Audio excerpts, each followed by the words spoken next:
Welcome back. This is the third of 4 videos about the leadership circle, its power and effectiveness in our lives, and I'm really excited about this opportunity once again. And a snapshot of what we talked about last time. We have the creative competencies and the reactive styles, and I wanted to really touch base about the reactive styles and give you a little sampler about the importance of knowing your reactive style and tendency. As you can see, there are 3 main reactive styles: complying, protecting, and controlling. And this bottom half of the circle talks about these reactive assumptions. And each of us have at our core are operating with one of these operating systems, either complying, protecting, or controlling. And that generates oftentimes how we respond to people and how we respond to events and situations without us even knowing it. A classic example was last week when a group of physicians and a group of nurses at my work were talking about communicating better. And the physician, who was a controller, although he doesn't know it, spoke up and said, "Hey, you know what? If you nurses would just speak up, if you would just be more forceful and be more powerful, and then we wouldn't have this communication problem." Well, obviously that is not ever going to be understood by someone who's a complier. A complier is looking over at the controller and going, "What are you, crazy? There's no way I would ever speak up. That's not what I would never do that. I'd never even consider doing that." So therefore you have these 2 ships passing in the night and never even seeing each other.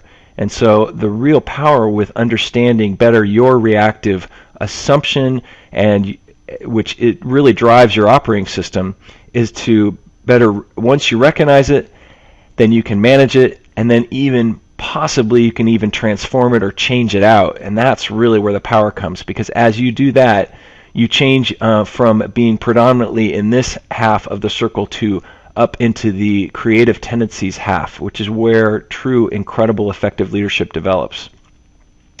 This is just another correlation. Remember, the R greater than 0.6 or above is going to be highly correlated. This is a negative correlation. So there's a negative correlation between reactive tendencies and creative tendencies. So as you become more reactive, you become less creative.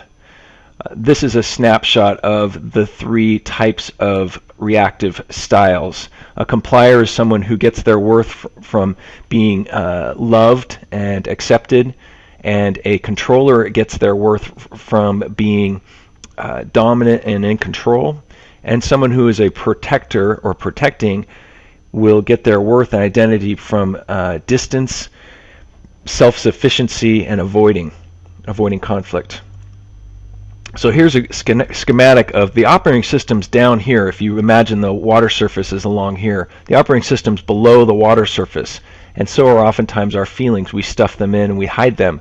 But if we are able to reduce the water level down, we can actually expose this operating system, this reactive style that we might be operating from, and that drives our feelings and drives our behavior and our response to every event in our lives. So if we can actually start to change out the operating system, obviously, like I said, recognize it, manage it, and then change it out, then we can have incredible change potential in our lives, at work and at home, and this is really a powerful part of the leadership circle. So what are the implications? Recognizing and managing our reactive style is key to our development as leaders. And the thing that is developing when leadership becomes extraordinary is the operating system of the leader. And leadership development is long-term life work, and that's what we'll talk about in the final 4th and final video. Thanks so much.